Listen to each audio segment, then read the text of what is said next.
ಸಕ್ಕುಗೆ ನಮ್ಮಮ್ಮ ಅನ್ಬಾರ್ದು ಮಾತುಗಳನ್ನೆಲ್ಲ ಅಂದ್ರು.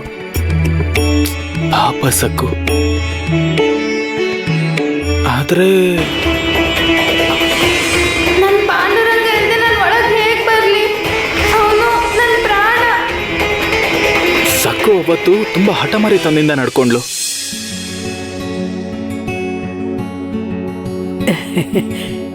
ಸೌಭಾಗ್ಯವತಿ ಸಕ್ಕುಬಾಯ್, ನಿನ್ ಪತಿರಾಯ ಬಂದಿದ್ದಾರೆ. ಈಗ ನೀನು ಸೀರೆ ಉಟ್ಕೊಳ್ಳೇಬೇಕು. ಹಠ ಮಾಡಬಾರ್ದು. ಬನ್ನಿ ಬನ್ನಿ. ಒಳಗಡೆ ಬನ್ನಿ. ಅಯ್ಯೋ ಬನ್ನಿ ಅಳಿ ಅಂದ್ರೆ ಬನ್ನಿ. ಅಲ್ಲಿ ಕೂತ್ಕೊಳ್ಳಿ. ನಾನು ಈಗಲೇ ಬರ್ತೀನಿ. ಹಾ ಕೂತ್ಕೊಳ್ಳಿ.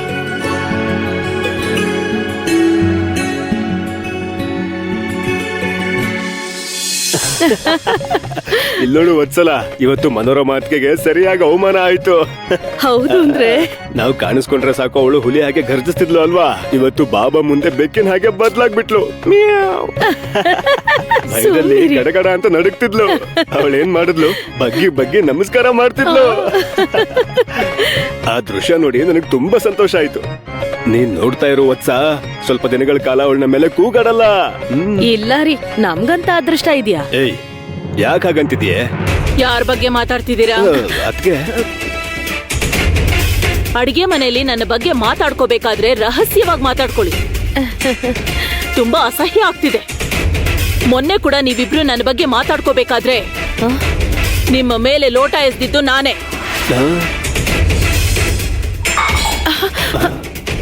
ಅಯ್ಯೋ ದೇವ್ರೆ, ಇದನ್ನ ಯಾರು ಹಚ್ತಿದ್ರು? ಅಲ್ಲಿ ಯಾರು ಇಲ್ವಲ್ಲ. ಆದ್ರೂ ಕೂಡ ನೀವು ಬದಲಾಗ್ಲಿಲ್ಲ. ಮೈದ್ನ ಅವ್ರೆ, ಬಾಬಾ ಅವರು ನಿಮ್ಮನ್ನ ಗಮನಿಸ್ತಿದ್ದಾರೆ ಅಂತ ಅರ್ಥ ಆಯ್ತಾ? ನೀವು ಜೂಜಾಟ ಆಡೋಕ್ ಹೋದ್ರೆ ಅವ್ರಿಗೆ ಗೊತ್ತಾಗುತ್ತೆ. ಅವ್ರಿಗೆ ದಿವ್ಯ ದೃಷ್ಟಿ ಇದೆ. ಜೂಜಾಟ ಬಿಟ್ಬಿಡಿ. ಅದೇನಂದ್ರೆ ಅಕ್ಕ, ನಿಮ್ ಮೈದ್ನ ನನ್ ಜೊತೆ ಪಂದ್ಯ ಕಟ್ಟಿದ್ದಾರೆ ದಿಗು ಬಗ್ಗೆ ಪಂದ್ಯನ? ಹೌದಕ್ಕ. ನಮ್ಮ ದಿಗು ಇವತ್ತು ಹಿಂತಿರುಗಿ ಬರೋವಾಗ ಸಕ್ಕುನ ಜೊತೆಲ್ ಕರ್ಕೊಂಡ್ ಬರ್ತಾನಾ ಇಲ್ವೋ? ಅದೇ ಪಂದ್ಯ. ಹೌದೌದೌದು. ಇಲ್ಲ, ಅದೇನಂದ್ರೆ ನಿಜವಾದ ಪಂದ್ಯ ಅಲ್ಲ, ಸುಮ್ನೆ ತಮಾಷೆಗೆ. ಅದಕ್ಕೆ ಅದು ನನ್ ಮನ್ಸಲ್ಲಿ ಏನಿದೆ ಅಂತ ನಾನು ನಿಮಗೆ ಸ್ಪಷ್ಟವಾಗಿ ಹೇಳ್ತೀನಿ. ದಿಗಂಬರ್ ರಾವ್ ಇವತ್ತು ಸಕ್ಕುನ ಕರ್ಕೊಂಡು ಇಲ್ಲಿಗೆ ಬರ್ತಾನೆ ಅಂತ ನನಗೆ ನಂಬಿಕೆನೇ ಇಲ್ಲ. ಯಾಕೆ ಹೇಳ್ತಿದ್ದೀನಿ ಅಂದ್ರೆ, ಸಕ್ಕು ಇಲ್ಲಿ ಒಂಟಿ. ಮನೇಲಿ ಇಷ್ಟು ಜನ ದೊಡ್ಡವರಿದ್ದೀವಿ, ಆದ್ರೂ ಕೂಡ ಅವಳು ನಮ್ಮನ್ನ ಮುಖ್ಯವಾಗಿ ನಿಮಗೆ ತುಂಬಾ ಕಷ್ಟ ಕೊಟ್ಲು, ಕಿರಿಕಿರಿ ಮಾಡಿದ್ಲು ಅಲ್ವಾ? ಅಲ್ಲಿ ಅವರ ತವರು ಮನೆಯಲ್ಲಿ ಅವಳಿಗೆ ಬೆಂಬಲವಾಗಿ 3 ಜನ ಇದ್ದಾರೆ, ಸ್ವಂತದವರು. ಪಾಪ ನಮ್ ದಿಗು ಅಲ್ಲಿ ಒಬ್ಬಂಟಿ. ಮೊದ್ಲೇ ನಮ್ಮ ದಿಗು ಅಮಾಯಕ, ಬಾಯಲ್ಲಿ ಬೆರಳಿಟ್ರೆ ಕಚ್ಚಕ್ಕೆ ಬರಲ್ಲ, ಪೌರುಷವಾಗಿ ಒಂದು ಮಾತು ಕೂಡ ಮಾತಾಡಲ್ಲ. ಅವನೆಲ್ಲಿ ಕರ್ಕೊಂಡ್ ಬರ್ತಾನೆ? ನಂಗ್ ನಂಬಿಕೆ ಇಲ್ಲ ದಿಗು ನಿಮಗ್ ಕೊಟ್ಟಿರೋ ಮಾತನ್ನ ಉಳಿಸ್ಕೋತಾನೆ ಅಂತ. ನನಗೇನಿಸ್ತಿದೆ ಅಂದ್ರೆ, ಅವರೆಲ್ಲ ಸೇರಿ ದಿಗುನ ಬಲವಂತ ಮಾಡಿ ಅಲ್ಲೇ ಉಳಿಸ್ಕೋತಾರೆ. ಇಲ್ಲ, ಆ ರೀತಿ ಏನೂ ಆಗಲ್ಲ. ದಿಗು ಬಗ್ಗೆ ನಿಮಗ್ ಪೂರ್ತಿಯಾಗಿ ಗೊತ್ತಿಲ್ಲ ಮೈದ್ನ ಅವ್ರೆ. ಅವನನ್ನ ಸಾಕಿ ಬೆಳೆಸಿದ್ದು ನಾನು. ಅವನು ಬಾಬಾ ಅವ್ರ ಮಾತಿಗೆ ತುಂಬಾ ಬೆಲೆ ಕೊಡ್ತಾನೆ. ಖಂಡಿತವಾಗ್ಲೂ ಸಕ್ಕುನ ಇವತ್ತೇ ಕರ್ಕೊಂಡ್ ಬರ್ತಾನೆ. ಆ ಶಕ್ತಿನ ಬಾಬಾ ಅವರು ಅವನಿಗೆ ಕೊಡ್ತಾರೆ. ಇಷ್ಟೊತ್ತಿಗಾಗ್ಲೇ ಅವರು ಪ್ರಯಾಣ ಶುರು ಮಾಡಿರ್ತಾರೆ.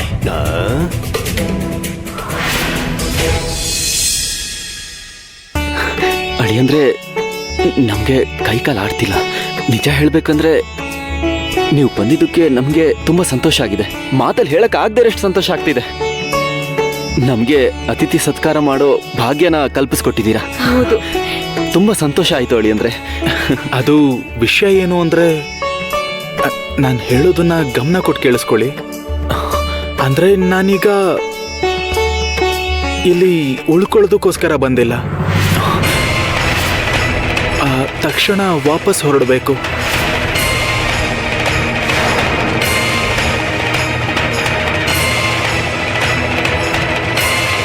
ಏನ್ ಹೇಳ್ತಾ ಇದ್ದೀರಾ?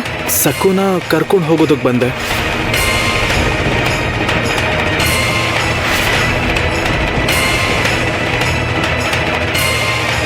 ಅದು ಹೌದು, ನಾನು ಸಕ್ಕುನ ಕರ್ಕೊಂಡು ಹೋಗೋದಕ್ಕೆ ಅಂತಾನೆ ಬಂದಿರೋದು. ನಾನು ತಕ್ಷಣ ಹೊರಡಬೇಕು ಅಂತ ಅನ್ಕೊಂಡಿದ್ದೀನಿ. ನಾವು ಆದಷ್ಟು ಬೇಗ ಇಲ್ಲಿಂದ ಹೊರಡಬೇಕು.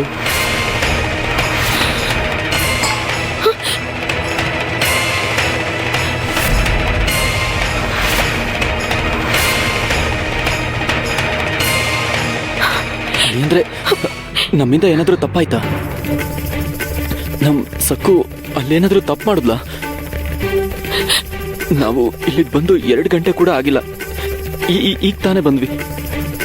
ಸಕ್ಕು ಅವಳ ಅಮ್ಮನ ಮಡ್ಲಲ್ಲಿ ಸ್ವಲ್ಪ ಹೊತ್ತು ಕೂಡ ಮಲಗಲಿಲ್ಲ. ಏನಾಯ್ತು? ಇಲ್ಲ, ಆ ಥರ ಏನಿಲ್ಲ. ಅದೇನಂದ್ರೆ ನಾಳೆ ನಮ್ಮ ಮನೇಲಿ ಕುಲದೇವ್ರ ಪೂಜೆ ಇದೆ. ಪೂಜೆಗೆ ಹೊಸ ಮದುಮಗಳು ಇರ್ಬೇಕಲ್ವಾ? ತಕ್ಷಣ ಕರ್ಕೊಂಡ್ ಬಾ ಅಂತ ಅಮ್ಮ ಹೇಳಿದ್ರು. ಯಾಕೆ ಅಂದ್ರೆ ಕುಲದೇವರು ನಮ್ಗೆ ತುಂಬಾನೇ ಮುಖ್ಯ. ನಿಮ್ಗೆ ಅರ್ಥ ಆಗುತ್ತೆ ಅನ್ಕೊಂಡಿದ್ದೀನಿ. ಅರ್ಥ ಆಗುತ್ತೆ. ನನಗೂ ಕೂಡ ಕಷ್ಟ ಆಗ್ತಾ ಇದೆ. ಆದ್ರೆ ನಾವು ತಕ್ಷಣನೇ ಹೊರಡಬೇಕು.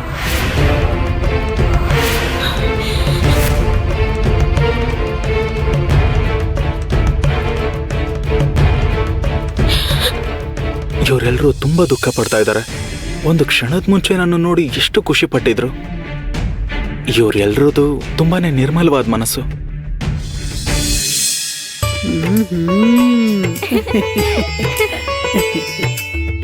ಅರೇ, ಅದ್ಭುತವಾಗಿದೆ. ಸೀರೆ ತುಂಬಾ ಅಂದವಾಗಿ ಉಟ್ಕೊಂಡಿದ್ಯಾ ಸಕ್ಕು. ದಂತದ ಗೊಂಬೆ ತರ ಇದ್ಯಾ. ಅಜ್ಜಿ, ಅವ್ರಿಲ್ಲಿಗ್ ಬಂದಿರೋದು ನನಗೆ ತುಂಬಾ ಸಂತೋಷ ಆಗ್ತದೆ. ಅಜ್ಜಿ, ನಾಳೆ ಮತ್ತೆ ನಾಡಿದ್ದು ತುಂಬಾ ಉತ್ಸಾಹದಿಂದ ಇರ್ಬೋದು. ಹಾ, ಹೌದು. ಅಮ್ಮ, ನೀನು ಹೂರ್ಣದ ಒಬ್ಬಟ್ಟು ಮಾಡ್ತೀಯಾ? ನಾನು ನನ್ನ ಪಾಂಡುರಂಗನಿಗೆ ಬೆಣ್ಣೆ ತಿನ್ನಿಸ್ತೀನಿ, ಜೊತೆಗೆ ತುಳಸಿ ಹಾರ ಕೂಡ ಹಾಕ್ತೀನಿ. ನಮ್ ಯಜಮಾನ್ರನ್ನ ತಾತನ ಹತ್ರ ಕರ್ಕೊಂಡು ಹೋಗ್ತೀನಿ. ಅಭಯನ, ಜಿಬ್ರಿನ, ಪಾಂಡುನ ಎಲ್ರನ್ನ ಪರಿಚಯ ಮಾಡಿಸ್ತೀನಿ. ನಾವೆಲ್ಲರೂ ಆರಾಮಾಗಿ ಕುತ್ಕೊಂಡು ಮಾತಾಡ್ತೀವಿ. ಅಪ್ಪ, ನಾನು ಅವ್ರನ್ನ ನದಿ ಹತ್ರ ಕರ್ಕೊಂಡು ಹೋಗ್ತೀನಿ.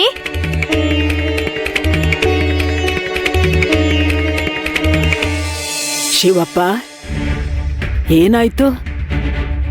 ನಿಮ್ಮಿಬ್ರು ಮುಖ ಬಾಡೋಗಿದೆ, ಕಣ್ಣಲ್ಲಿ ನೀರ್ ಬರ್ತಿದೆ. ಏನಾಯ್ತು? ಏನು ಅಂತ ಹೇಳಿ ಅಮ್ಮ? ಹೇಳ್ಬೇಕು ಅಂದ್ರೆ ತುಂಬಾ ದುಃಖ ಆಗ್ತಿದೆ. ಆದ್ರೆ ನನ್ನನ್ ಗಾಬರಿ ಪಡಿಸ್ಬೇಡ್ವೋ. ವಿಷಯ ಏನು ಅಂತ ಹೇಳು. ಏನಾಯ್ತು ಅಪ್ಪ?